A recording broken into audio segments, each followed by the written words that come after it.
کیا آپ زندگی میں مایوسی کے شکار ہیں؟ کیا آپ کو ایسا لگتا ہے کہ میں خودکشی کر لوں؟ کیا آپ کا کسی کام میں من نہیں لگتا؟ تو آئیے ہمارے پاس ان سب بیماریوں کا علاج ہے، اپچار ہے۔ ڈاکٹر صاحب، مجھے یہ جاننا ہے کہ ڈپریشن کے کتنے لکشن ہوتے ہیں؟ ڈپریشن میں انسان کیوں جاتا ہے؟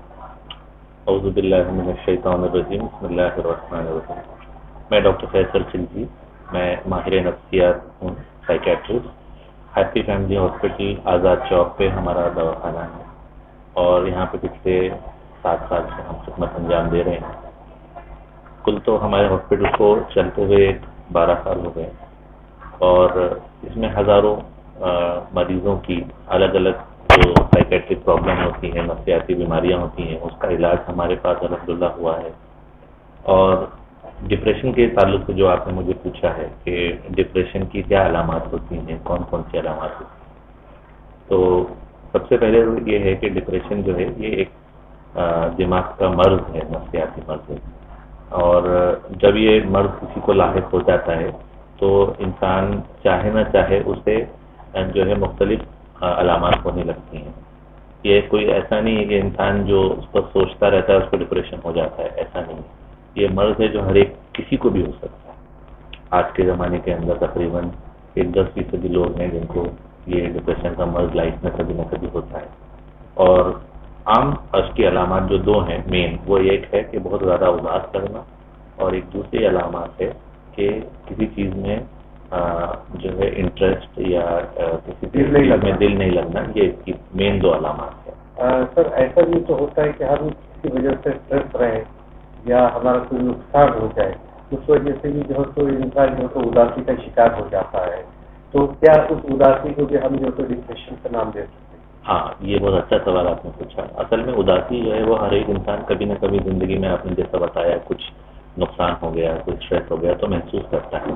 لیکن ڈپریشن اسے تب کہتے ہیں جب یہ اداسی آپ کو کم سے کم 15 دن تک مسلسل ہو، اور اس کے ساتھ جو ہے 5 اور علامات جو ہے وہ ہونی چاہیے، جس میں ایک ہے کہ بھئی نیند کا کم یا زیادہ ہو جانا، یا تو نیند بہت کم آئے گی یا تو بہت زیادہ آئے گی، انسان سے اٹھا ہی نہیں جائے گا۔ دوسری ہے جو ہے کھانا بہت کم ہو جانا، بالکل کھایا نہیں جانا، یا پھر بہت زیادہ کھائے جانا، نارمل سے بہت زیادہ۔ انسان کھائے گا تو بھی اس کا پیٹ نہیں بھرے گا، وہ بار بار کھائے گا۔ تیسری چیز علامت ہوتی ہے کہ کسی کام میں توجہ کی کمی ہو جانا، جیسے مثال کے طور پہ کانسنٹریشن بولتے ہیں، ہے نا، اپنے کام میں توجہ نہیں ہے، پڑھائی میں توجہ نہیں ہے، جو انسان کام کرتا ہے اس میں توجہ کی کمی ہونا۔ چوتھی علامت یہ ہوتی ہے کہ بہت زیادہ چڑچڑا پن آنا، بات بات پہ غصہ، جھگڑا، چڑچڑ یہ ہونے لگنا۔ پھر 5ویں ایک علامت یہ ہے کہ بھئی انسان کو بہت زیادہ خود کے تعلق سے مایوسی محسوس ہونا، ایسا لگنا ہے کہ کچھ بھی میں اچھا کر ہی نہیں سکتا ہوں، یا میرے ساتھ کچھ لائف میں اچھا ہو ہی نہیں سکتا ہے۔ اور اسی کے ساتھ ساتھ کہ بھئی خودکشی کے خیالات آنا، دماغ میں خودکشی کی پلاننگ چلنا، میں یہ کر کے خودکشی کر لوں، وہ کر لوں، ایسا کر لوں، یہ مستقل ذہن میں چلتا رہنا۔ اور اس کے علاوہ انسان ایک دم جس کو بولتے ہیں اپنے میں آپ ہو جائے، بہت کم بات کرے، بہت کم چلے پھرے، ایک کونے میں رہے، گھر سے نہ نکلے، ایک دم جس کا پہلے نیچر اچھا تھا لیکن مطلب مکس ہونے والا اس کا انداز تھا، لیکن اب وہ ایسا ہو گیا، تو یہ ایک علامت ہو سکتی ہے۔ ایسی مختلف علامات میں سے اگر 5 علامات پائی جاتی ہیں، اور یہ دونوں کسی چیز میں دل نہیں لگنا اور بہت زیادہ اداسی لگنا، ان دونوں میں سے کوئی ایک علامات، اگر یہ سب مل کے 5 علامات اگر ہیں ایک 15 دن سے زیادہ، تو پھر اسے ڈپریشن کا مرض کہیں گے، ورنہ اس کو جیسا آپ نے بتایا ایک مختصر سی اداسی کہیں گے، جو کوئی مرض نہیں، وہ نیچرل ہے۔ کوئی صدمہ لاس ہو تو اس کے بعد میں تھوڑے دن سے انسان کو لگتا ہی ہے۔ جو تھاٹس آتے ہیں، جیسا آپ نے ابھی بتایا ہے کہ خودکشی کرنا، اور کون سے تھاٹس آتے ہیں ڈپریشن والے انسان؟ ڈپریشن جو ہے اس کے اندر مختلف خیالات اور سوچ آتے ہیں۔ اکثر خیالات جو میں نے آپ کو بتائے وہ یہ ہوتے ہیں کہ اس کے اندر انسان کو خود کے اعتبار سے مایوسی آتی ہے، پھر اس کو اپنے فیوچر کے اعتبار سے مایوسی آتی ہے، اور آس پاس کے لوگوں کے تعلق سے مایوسی آتی ہے۔ یعنی جیسے مثال کے طور پہ بھائی میں کچھ نہیں کر سکتا، کوئی میری مدد نہیں کر سکتا، کوئی دنیا میں کوئی اچھا ہونے والی کوئی امید نہیں ہے، اور فیوچر کے تعلق سے بھی آگے چل کے بھی کچھ اچھا نہیں ہو سکتا۔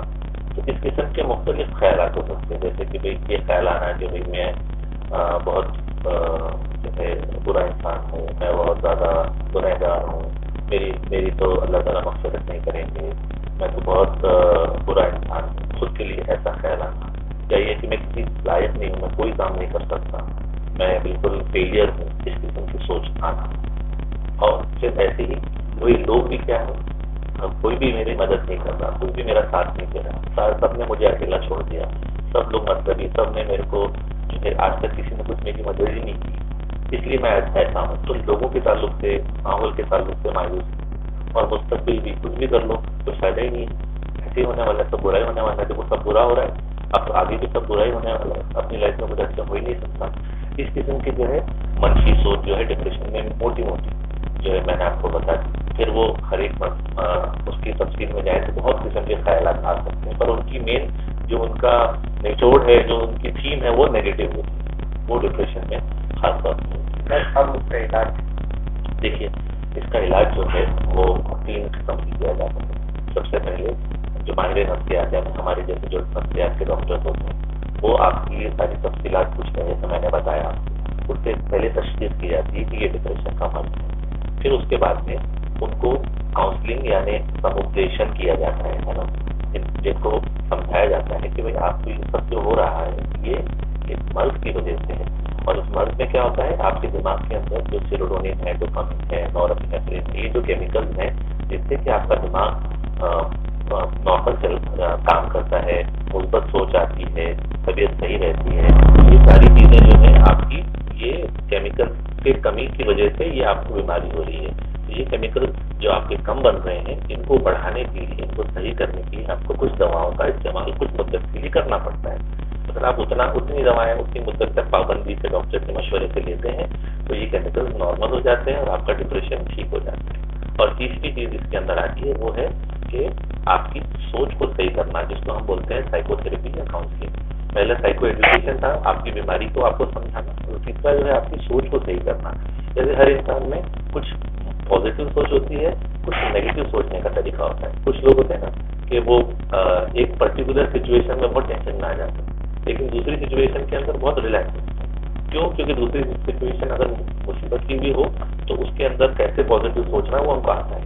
لیکن اگر کوئی ایسی چیز ہو جائے جو جس کے معاملے میں ان کو پازیٹیو سوچ لانا ان کو نہیں آتا، یا اس کو پازیٹیولی لینا نہیں آتا سچویشن کو، تو اس کی وجہ سے وہ ڈپریشن میں جاتے ہیں. تو کاؤنسلنگ سے کیا ہے، پیشنٹ سے بات کر کے اس کی سوچ کو پرکھ کے اس کو ہم بتاتے ہیں کہ آپ کی سوچ میں آپ کو یہ تبدیلی کرنے کی ضرورت ہے. مثال کے طور پہ کوئی عورت ہے، وہ اپنے شوہر سے ہمیشہ پریشان رہتی ہے، ناراض رہتی ہے، اس وجہ سے کہ اس کا شوہر اس کو لائک نہیں کرتا ہے. ٹھیک ہے، اس کو اگر وہ عورت کو اگر یہ خیال ہے کہ اگر میرا ہسبینڈ ہے وہ اس نے ہر بار میرا فون اٹھانا ہی چاہیے، 1 گھنٹے میں فون اٹھا لینا چاہیے، ہر بار اٹھا لینا چاہیے، کبھی میرا فون مس نہیں کرنا چاہیے، اگر وہ یہ سوچتی ہے تو اس سوچ کی وجہ سے کبھی کبھی اس کا ہسبینڈ اگر بزی رہتا ہے یا فون سائلنٹ رہتا ہے، یا پھر ہسبینڈ ایسی سچویشن میں ہوتا ہے، کسی کے سامنے ہوتا ہے، کسی سے انٹرویو لے رہا ہے، کسی سے کام کر رہا ہے، کسی سے کچھ ٹرانزیکشن کر رہا ہے، وہاں تھوڑی دیر اس کو مس کر گیا فون، نماز میں ہو سکتا ہے، تو وہ عورت ڈپریشن میں چلی جاتی ہے اس غلط سوچ سے. تو کاؤنسلنگ سے اس عورت کو دکھایا جاتا ہے کہ آپ کو یہ جو اپنی سوچ ہے اس کو تبدیل کرنا ہے. آپ کے بھی کئی سارے لوگ فون کرتے ہوں گے، آپ ہر بار اٹھا پاتے ہیں؟ کتنے اٹھا پاتے ہیں؟ ویسے ہی وہ بھی ایک نارمل انسان ہے. تو ایک میں نے مثال دے کے بتایا. اس طریقے کی جو غلط سوچ ہے اس کو صحیح کرنے کی جو طریقہ ہے اس کو کاؤنسلنگ یا سائیکو تھراپی کرتے ہیں. تو یہ سب چیزیں جب ہوتی ہیں تو پھر انسان کا علاج ہوتا ہے اور وہ ڈپریشن میں پوری طریقے سے واپس آتا ہے. سر، ہمارے چینل کے مادھیم سے آپ ہمارے درشکوں کو کیا کہنا چاہیں گے؟ کیا ڈپریشن جو تو پاگل پن کی علامت ہے یا پھر جو تو ایک سادی سی بیماری ہے؟ ڈپریشن جو ہے وہ بہت ساری مانسک یا سائیکیٹرک بیماریوں میں سے ایک بیماری ہے. ڈپریشن ہمارے پاس تقریباً 300 سے زیادہ سائیکیٹرک بیماریاں ہیں جن کا علاج ہوتا ہے. اس میں سے ایک بیماری ڈپریشن اور اس میں سے ایک بیماری پاگل پن. کئی لوگ ایسے ہیں جن کو دماغی تناؤ ہوتا ہے اور وہ اس کو ایزی لیتے ہیں. ان کو ڈپریشن ہوتا ہے وہ اس کو ایزی لیتے ہیں، یعنی اس کی طرف توجہ نہیں دیتے، مرض بڑھتا جاتا ہے. بڑھتے بڑھتے کبھی کبھی ایسا ہوتا ہے کہ وہ پیشنٹ جو ہے وہ ڈپریشن سے کبھی کبھی بڑھتے بڑھتے اس کی بیماری بڑھتے بڑھتے پاگل پن کی اسٹیج میں بھی پہنچ جاتی ہے. اس کا یہ مطلب نہیں ہے کہ سارے ڈپریشن کے پیشنٹ میں پاگل پن ہو جاتا ہے. اگر اس کو وہ بیماری ہونے کی تاثیر ہے تو اس کو پاگل پن بھی ہو سکتا ہے. اگر اس کو صحیح وقت پہ علاج کیا جائے، اس کا ٹریٹمنٹ صحیح سے کیا جائے تو انسان وقت جو رہتے اس کو ٹھیک کر لے تو وہ ایسی سیریس کمپلیکیشن میں جانے سے بچ سکتا ہے اور نارمل بھی ہو سکتا ہے. اسی طریقے سے سوسائڈ بھی ایک کمپلیکیشن ہے ڈپریشن میں. اگر ڈپریشن کو وقت سے علاج کر دیا جائے تو لوگ جو ہے وہ سوسائڈ نہیں کرتے. اگر وہ اس کو ایسی ایزی لیا جائے تو وہ خیالات ہیں خودکشی کے، ایک دن آتے آتے ایسا کرتا ہے انسان مایوس ہو کے اس پہ عمل کر لے. تو اسی لیے میرا آپ کے مادھیم سے، آپ کے چینل کے مادھیم سے یہی میسج ہے کہ ڈپریشن ہو یا کوئی بھی مانسک بیماری، ایڈکشن ہے، نشہ ہے، وہ بھی ایک بیماری ہے، ہم کبھی اور اس بارے میں بات کریں. تو اگر آپ اس کو وقت رہتے ٹھیک پہچان لیں اور اس کے ماہر ڈاکٹر سے، سائیکیٹرسٹ سے، ماہر نفسیات سے اس کو آپ علاج کر کے ٹھیک کر لیں تو آپ کی لائف کو آپ بڑی مصیبت سے اور اس بیماری کی تکلیف سے بھی آپ نجات دلا سکتے ہیں، ٹھیک ہو سکتے ہیں، آپ نارمل لائف لیڈ کر سکتے ہیں.